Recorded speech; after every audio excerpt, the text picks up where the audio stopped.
Hello, welcome to the Sonar Alchemy Master Your Dream Navigation. This is a place where we can start to invent and create from our dreams. Thank you all for coming. Today I'm going to go through a few slides and experiences, some stories. We'll go through a little bit of history, how inventing from your dreams in the dream navigation space is important, and how you can best get value out of your dream state. Does anybody know who these people are? You probably recognize a few. We go up in the top left, we've got Paul McCartney, we've got Salvador Dali, Larry Page, Thomas Edison. Down the bottom we have Nikola Tesla, and Mary, who invented Frankenstein. So you might be thinking, what do all these people have in common? You probably understand that we're talking about dreams here. So all these people were really famous about creating in their dream state. And it said that Google came to Larry Page, to him in a dream. The song Yesterday came to Paul McCartney in a dream. You know, obviously know his fame, and famous paintings by Salvador Dali all come to him in a dream. It's interesting to note that Nikola Tesla actually used a hypnagogic state, which is a state just before you get into actual sleep, to create his gas turbine and a lot of his inventions.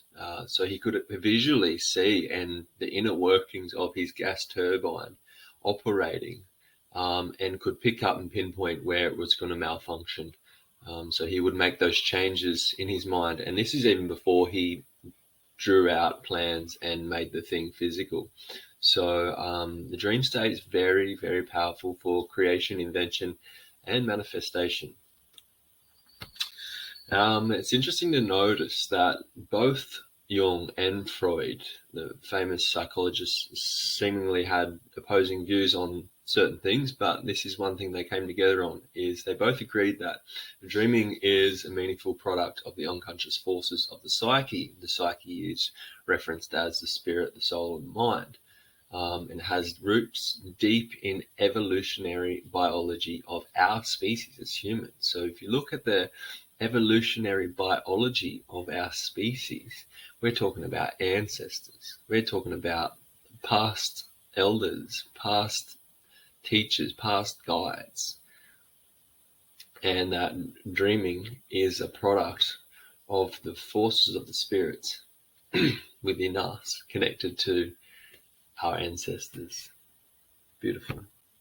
So when we touch on the Aboriginal dreaming, and so the dreaming is understanding of the world and its creation and its storytelling passed on from generation to generation, and that they hold their dreaming in their stories. And it's interesting when we watch a movie or we read an emotional story, we tend to shut off our disbelief and we engage in that story or that movie and as if it was real. And it's the same thing in terms of dreaming and our thoughts is we start to engage in our thoughts, we start to engage in our dream, and see that the mind doesn't know what is physical reality and what is thought reality. So whatever the mind sees, it tends to believe, right? And so the Aboriginal philosophy is known as the dreaming. This is their philosophy based on, the creation and spirit. It's based on the interrelation of all people and all things. And we touch on that word all. So it's the past lives of the spirit ancestors which live on. And now we go into the Buddhist tradition. So Tibetan monks have been practicing the Buddhist dream yoga, a meditation technique that instructs dreamers to recognize the dream and overcome their fears. And so they can start to control the seemingly disparate content. The famous Tibetan monk Rinpoche has said it is the same as being aware of the gap between two thoughts when you're meditating. So I just invite you to do this little procedure with me right now. We're just going to close our eyes and you're just going to listen and hear all the different sounds. You probably hear the crickets in the background there. You can hear my voice. What else can you hear? You probably hear the trees swaying outside, the bells ringing, maybe the cars going past. Notice a slight low frequency hum. What else can you hear? Can you hear anything behind your head? Can you pinpoint any noises back there? Can you find the space back there? Can you find the space 6 feet above your head? Is there any noise up there? And so this is essentially, you can open your eyes now. You listen to the space, right? The sound of no sound. So this is the same thing as being aware of the gap between two thoughts when you're meditating. It's the gap between two sounds. It's creating that space and being aware of the space. And that's what the Tibetan monks used in their dream yoga.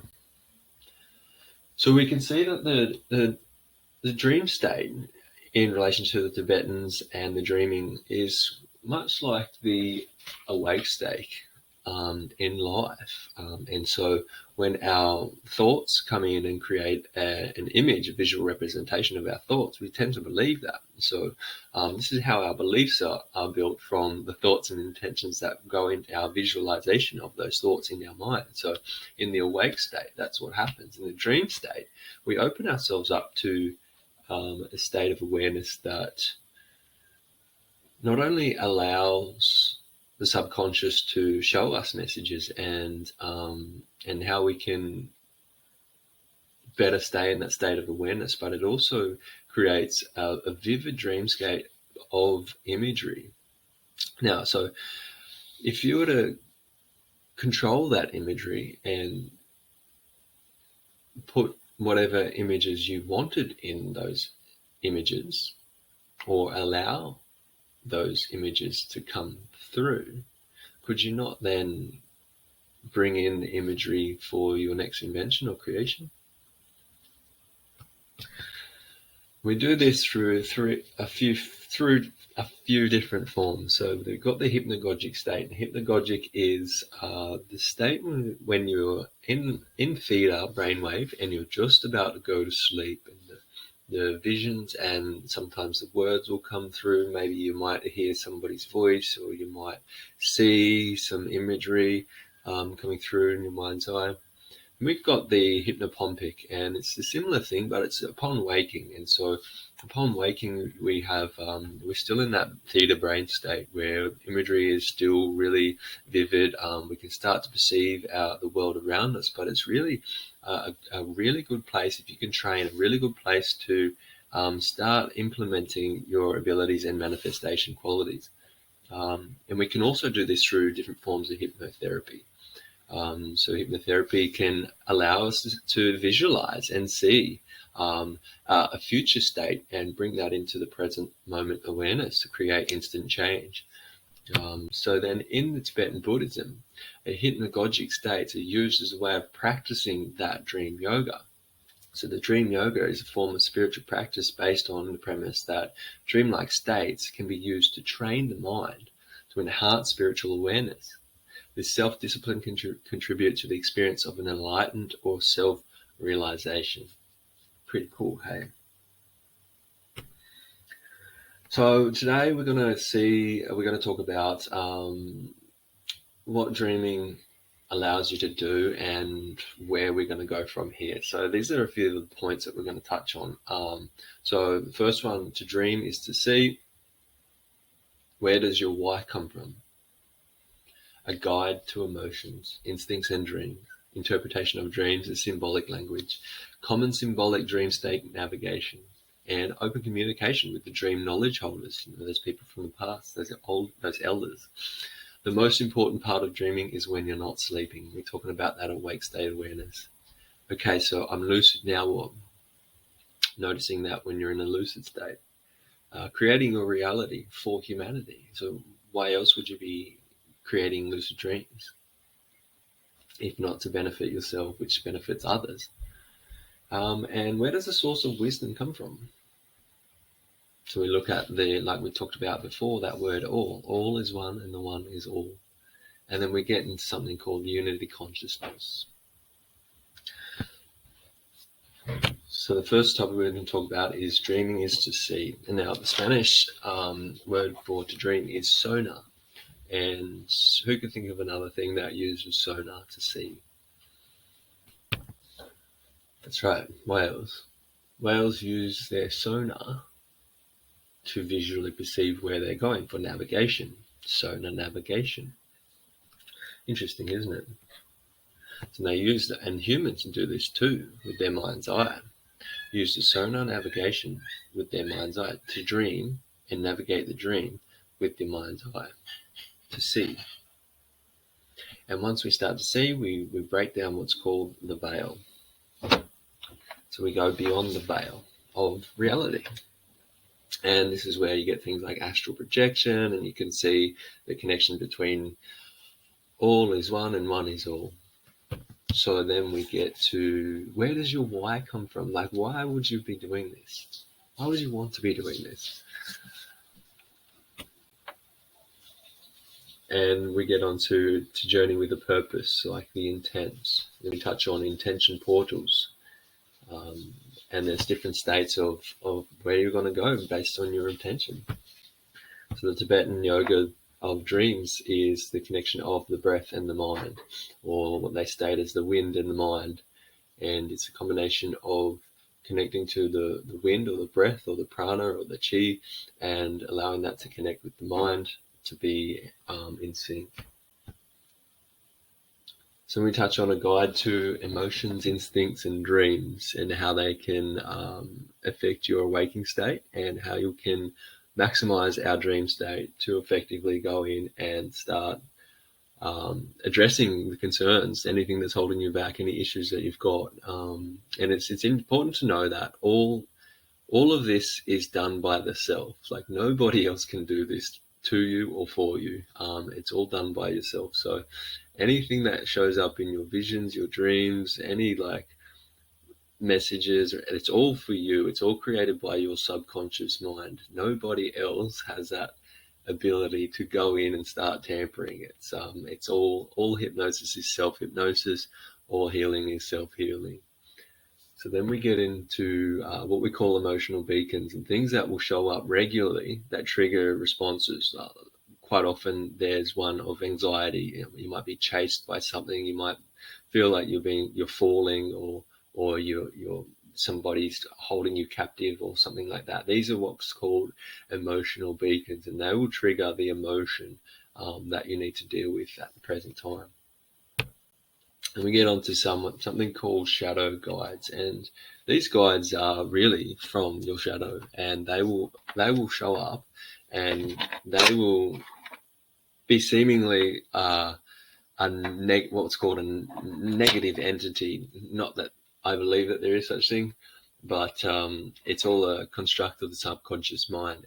But they are guides too. They are there to show you exactly what's holding you back. So if we push through and we bring that present awareness through when those shadow guides appear, we can get the best benefit out of our dreams. So then we talk about learned behaviors and how they manifest into reality. So these will be highlighted in dreams, and like we said before, and everything that the mind perceives, it believes. So if it believes it, and it does it often, it creates a belief. So then that belief gets embedded into the system, and usually into the nervous system. And it gets stuck there. And there's different ways and different modalities to allow these things to come up and out. But one thing that we can do, obviously, is if we can stay present mind awareness throughout our dreams, they will be highlighted through things like the shadow guides. We get on to interpretation of dreams and the symbolic language. So there's common themes that run through people's dreams, that either being chased or falling or flying or drowning, or there's common themes through these different things, and they're just symbols that have been stored inside your subconscious mind that are triggering the response, so that you get the emotional response from it, so that you can be aware and go, okay, that's what I need to work on. So then when we train ourselves with lucid dreaming, we can find that present moment awareness within the dream and go, okay, sweet. So this is what's showing up for me right now. What do I do in my awake state when anxiety comes through, when fear comes through, when anger comes through? What do I do in my awake state that I can bring into my dream state? And this is why lucid dreaming is so important. It's because if we can bring that present moment awareness into the dream state of how we respond to triggers, emotional triggers, shadow triggers, and we can go, oh, okay, sweet, I've got this bag of tools when I'm awake. Maybe I can use them when I'm asleep too. So this is the beauty of the symbolic language in the dreams. So these symbols will come through as, there might be gifts, somebody gifting you something, somebody taking you on a journey. They might be showing you a portal or a doorway to something that's going to allow you to go deeper into the subconscious mind, so that you can create your own unique experience based on where that energy and that emotion, that trigger is stored, or the lesson that you need to learn is stored. And then we come back to, what the ancestors were talking about in terms of it's built into your psyche, which is the soul, mind, and spirit, all the way down into your DNA from the ancestors that came before you. Pretty powerful stuff, hey? So then we talk about speaking in symbols. And so a lot of the guides and the masters, the ancestors will speak in symbols, or sometimes they won't speak at all, which I've had quite often. A lot of the time I get, it might be like somebody that uses a different language, and they will just point, and I'll be like, oh, is there something over there that I need to see? And they'll be like, and they'll just be pointing and going like this. So it's all up to you. You're in complete control. You can either choose to go or not, but I feel, in my experience, it's best to take on the and embody the consciousness awareness of a child who's curious, a wondrous child, who's going, wow, cool, look at that. Oh, cool, look at that. I wonder what happens over here. How do I get over there? Maybe I can fly. Imagine. So it's all up to your imagination on how these things are going to play out. But we can all take some amazing lessons from that as well. So then we become aware of the symbols in our waking life. So what messages are here? What is it? Is there a bird that's singing and I need to take awareness of it? Is there something? Is there a snake in my path? Is there a kangaroo that comes along?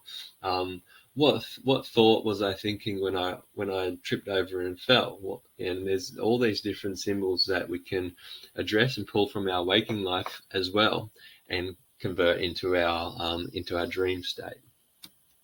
Then we start to act on the guidance of the dreams, all those messages, all of those ancestors that have shown us a symbol or a message. We can bring that into our waking state. We can start acting on those messages to see where we need to go. Then there's also common symbolic dreamscape navigation. We've got, out in space, underwater, different forests, things like that. Probably even like at the beach, or driving up a mountain, or flying, or there's common symbolic dreamscape navigation, and it's all up to you. If you want to walk, if you want to fly, if you want to crawl, I used to have common dreams where I was being chased and I couldn't run, but I could get on my hands and feet and gallop like a dog. But even then, it felt like the earth was slipping underneath me and I couldn't grab traction. So that was my subconscious mind telling me, like, there's no use in running. You've got to face this. So I did. And now I don't have those dreams anymore. It's interesting to notice that the acronym of fear it could be interpreted in many different ways, but I like to interpret it as face everything and rise. And so where can I, in my dream state, where can I face this thing? Where can I face this? Where can I rise? How can I rise up from this thing? You've got to face it. So then we come to portals, wormholes, and multiverses. So portals can take you anywhere in the dream state, astral traveling, and all the rest of it. I don't believe that, in the fear-based spirituality system that astral traveling takes part of your soul. It can't, like, as we've discussed and discovered from before, our soul is part of our psyche, which is part of our mind, which is part of our being. No. And if it's all connected to the past lineages, all back to the creation point, is it not all connected in through the dream state as well? So it's one thing, it can't be taken from you. And that's my understanding anyway. And I'm still here. I still have a soul, right? We are still souls in a living body. So you prove to me how somebody has sold their soul or lost their soul or anything like that. I don't think it's a possibility. Anyway, so then we talk about wormholes, and wormholes can take you anywhere you desire. And it's interesting. I saw a speech from Bob Proctor, which triggered this for me, and he was discovering and is discussing that you have a level of frequency and you're attached and connected to the frequencies below you and above you. And so if you have you're sitting here and you've got a goal that could potentially be here, and then through whatever state you're able to achieve that goal and you get to here, and once you get there and you go, oh, I could have gone there. So there's different ways of connecting to those ideas through wormholes, and I use that analogy to go, okay, so sweet. If I could connect to my daughters in the what's called the quantum field, in the universal continuum of everything, how do I do that? And so I did a Changa journey, and so the Changa actually showed me these portals that were connected through here. There was one connected to my family. My dad was over here, my brother was over here, my ex-partner was over here, and my daughters were right here. And so I could send a message, and it's interesting that Bob Proctor says this too, is that when you think of somebody and they give you a phone call, right? So that's the message sent out through the ether, through the quantum, through the field. And that was the Changa's way of showing me, look, you are still connected to everything and everyone. But importantly enough, that what I've discovered through this is that you can only connect to your children up to about the age of 8. And then everybody needs to address a consent. So if you think that anybody's doing black magic on you or voodoo or anything like that, I don't personally believe in it, because I know that I take responsibility for myself and my actions and my emotions, and that nobody else has control over that except for me. But if that's something that you wish to believe in, more than happy to. I'm just going off my experience and the data that I've been presented, and I'll show you all the research that's at the back. So then we start to be aware and start acting on when we notice these symbols, right? So when we see a kangaroo on the road, or when we see a snake slither, okay, so what can I do here? What is this trying to tell me? And then we start acting on that. Or if somebody comes into your life in the waking state and has presented something that you've seen in the dream state, which happens quite regularly, because now we're in manifesting mode. You can go, okay, sweet, I've already run through this program in my dream. I can act like this, and this is how that outcome is going to go.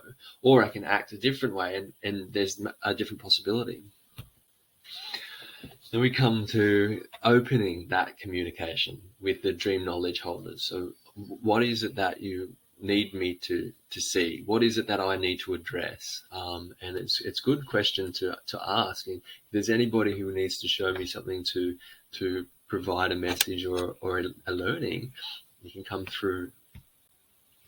And then we, and they all hold the truth. They hold the truth. The truth is all within you. The kingdom of God is within you, and they are the knowledge keepers. They can show you exactly what from the other side, or whatever you want to call it, from the spirit blah, blah, blah, whatever. But it is all happening in here. You get it? Okay, right. So the knowledge is, and I've got many different messages on this, because I ask questions, and I think that's beautiful. Way to be is just to be curious, have that essence of a wondrous child, and ask questions. Oh, cool. What does that mean? Oh, cool. What's your name? Be like a wondrous child.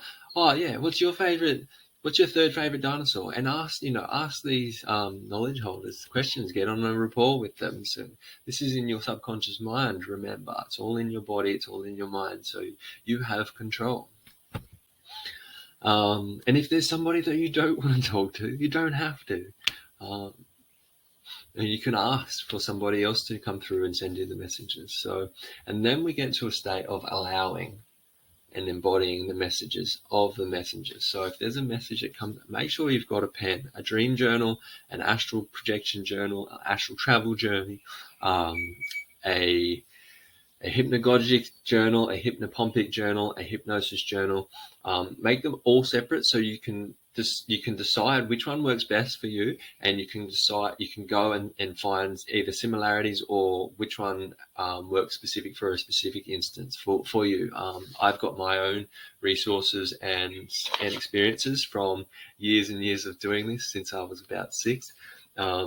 So it all comes down to you and how you want to systemize it, strategize it. The value in the learning and the efficiency comes through when you systemize it and strategize it. So we're going to go through a few ways that you can systemize your waking state to allow for optimizing this, but that's in another slide. So, and the most important, well, exactly, it's this slide. The most important part of dreaming is when you're not sleeping. And so when we systemize and we actualize in the current state awareness of the waking state, we can embody the messages of the dreams, but then we can bring that into our waking state, right? And so we can start to create our reality based around those images that we wanted to create. And those messages, once we get past all our limiting beliefs and things like that, and we can start optimizing the efficiency of the lucid dream to bring in the information for new inventions, new creations, for assisting humanity, and then we can start actualizing our energy throughout the day to align with that. And you get to a point where it's almost like, oh, okay, I'm a little bit off there. Oh, I'm a little bit off. Okay, sweet. I'm in the flow state now. So we can get into that flow state in the wake state, and we can continue that on through the dreaming state. And so this is all part of being aware in the wake state, which is a really big part of bringing that awareness into the dream state. So then we ask the question, so why is it important to dream? You see, imagination is far more powerful. Excuse me. Imagination is far more powerful than anything than education. Education is based on experience of individuals. And so imagination is connecting to that unified field, which is limitless. So this is why it's important to dream.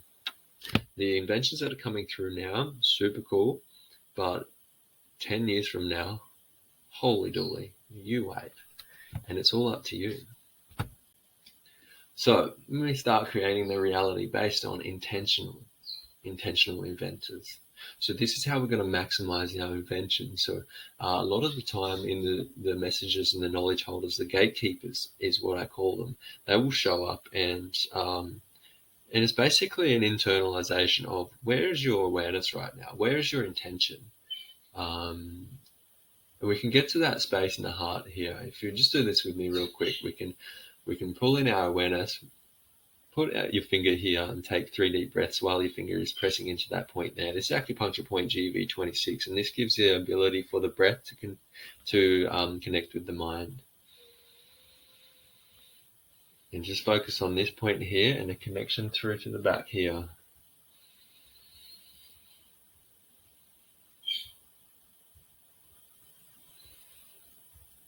And that gives the mind the ability to hemisync, but bringing also an awareness to the mind and to the body and to the breath. So then once we've done it here, we can go to here. and we can just give it a couple of quick taps. You can anchor in any awareness or manifestation you like to. Yeah, like, I love being so inventive. I love being open to invention. I love being an energy inventor. I love inventing for humanity. I love inventing for humanity. And so that's how we start to become an intentional inventor, is if we focus on the heart space, and especially the pericardium, which protects the heart. We can look at sending that power out from the heart, that intention, out into the reality, which in the dream state, it's all connected, the physical and the non-physical. So then we get into, okay, I'm lucid. Now what? So we've done our intention. We're in the lucid dream. Now what? Well, it's really up to you. You can start to allow, you can start to control it. You can, if there's something that you're consciously aware of, maybe somebody's chasing you or whatever, you can go, oh, I'm just going to jump in this Ferrari and drive off.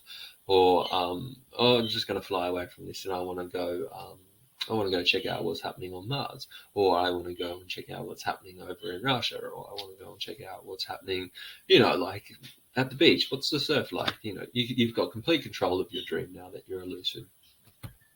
And one of the biggest things too is also going with the flow. So what's presenting in the current state of the dream? A lot of my dreams at the moment are very chaotic, and with purpose for me to focus and concentrate on my consistent intentional awareness. So when it's all chaotic and everything's happening and flying around and buzzing around with so much energy and you can't stay focused, blah, blah, blah, blah, blah, blah, blah, this gives me a perfect time to allow and stay in that space in between images whilst the images is going on. So there's a lot of power here, and it's part of the dream yoga. You focus on the breath and the structure of flow, which has no structure. And you break down all the constraints as everything's flying around you. And you sit with that present state awareness. And you can meditate there. You can do a couple of breaths. And it's all about focusing on maintaining that connection to that present mind awareness and staying in control of that. The beauty of that is that we can bring that into our waking state, and so that when everything's happening and going off and, it's all going, we can stay focused, controlled, calm, and in complete centered state awareness, where then we can actualize an imagery and bring that into reality. And the more we train that, we can create and manifest our dreams in an instant. So this is where curiosity is your friend too. So asking them the questions, oh, cool, what's your name? Oh, where does that go? Oh, sweet, how do I get over there? What am I limited to in this state? Well, curiosity is your friend. You start to ask questions, right? And you question everything. Oh, why is that grass purple? Why are you showing up as an apple covered in a moss? And we start to ask questions, and the more we ask questions, the more we get answers. This is a way to discover your innate abilities that you were born with, that have been suppressed and destroyed through whatever reason, but who cares? We're here now, and you can discover these abilities through the present state awareness in your dreams. Your manifesting creator, inventor energies through this reality. And then we start to create your reality for humanity. My reality is already created. I've used all of those techniques and I'm still using them today to create my reality. The reality that I envisioned has already been manifested and created. So now I'm looking like that thing. Once you get to once you go, oh, I'm there, and you go, oh, I could have went to there. Yeah, you could have, but who cares? Like, whatever. I think it's all more about present state awareness. So if you are in a space where you don't want to be, this is where it's really powerful. If you are in a space where you don't want to be, and you have these tools, and you can go, oh, I can go up there, and so I just want to bring myself up to there, and you get there, perfect. You're not down here anymore. you're not focusing on that sort of stuff anymore. That does not come into your existence anymore, because you've raised yourself up to this, and now you are here. So it's very important to visualize, actualize the exact place, state, where and when you want this to happen. And this is where the hypnosis comes in. And on that too, that supposed gain or that loss of the limiting beliefs is very consciously aware for a sense of gain, a sense of purpose, of where you can show up in the world and start creating for humanity. This is where the conscious gain for self is a conscious gain for others. So can you create for humanity when you're in that state? Can you bring in those present mind awareness and inventions from that state? I don't think so. Can you do it from this state?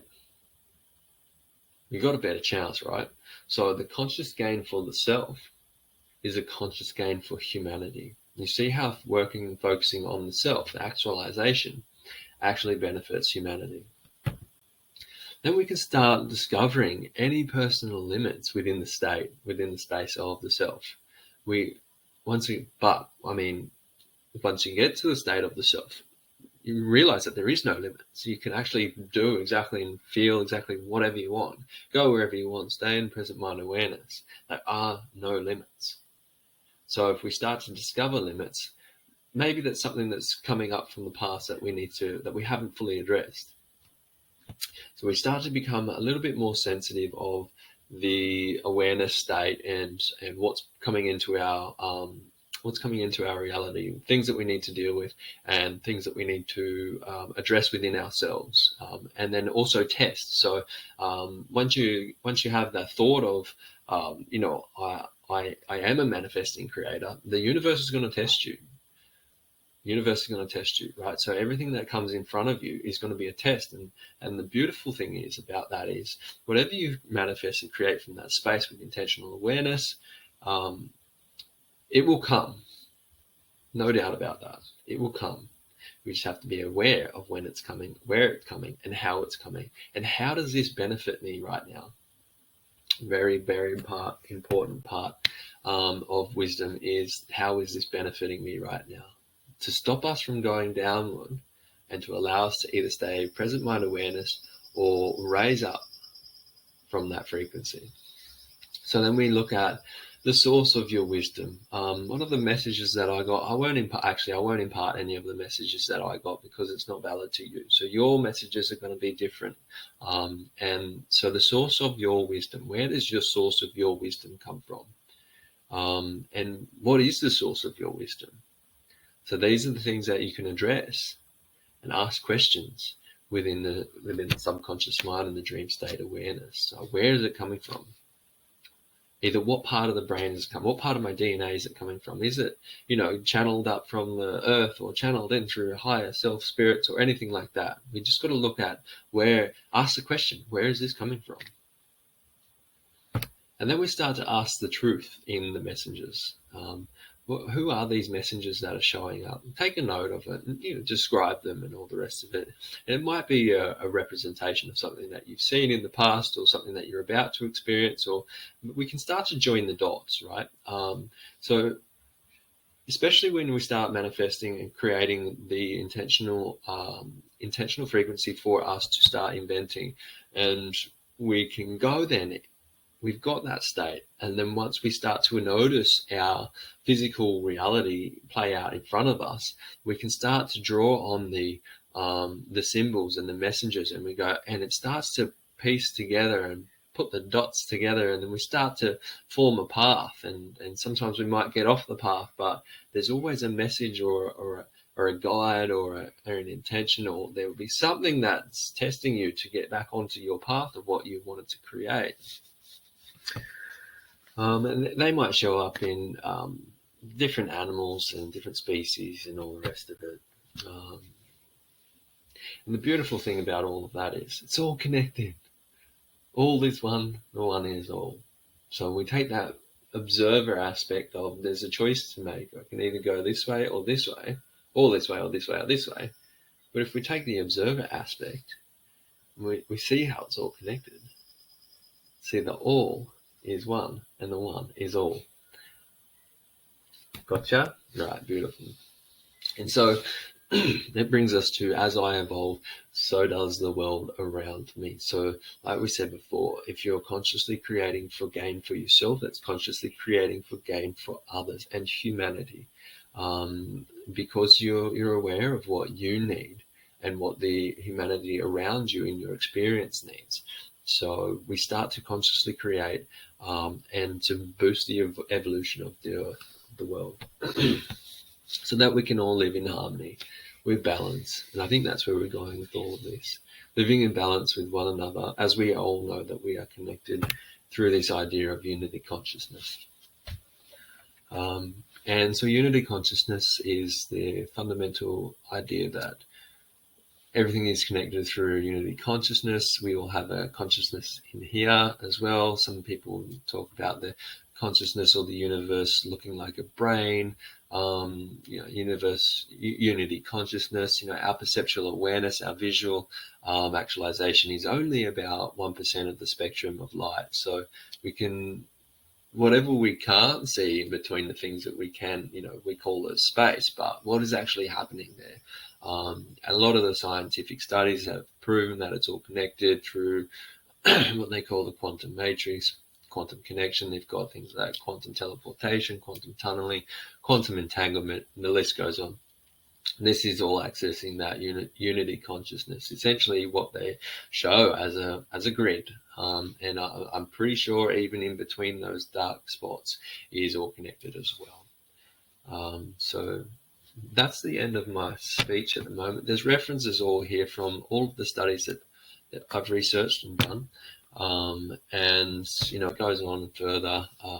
And there's a couple of really good ones there at the end there if you wanted to get, and I can have all of these slides available for you if you like. So are there any questions about Sonar Mastery, Sonar Alchemy and Mastery of your Dream State?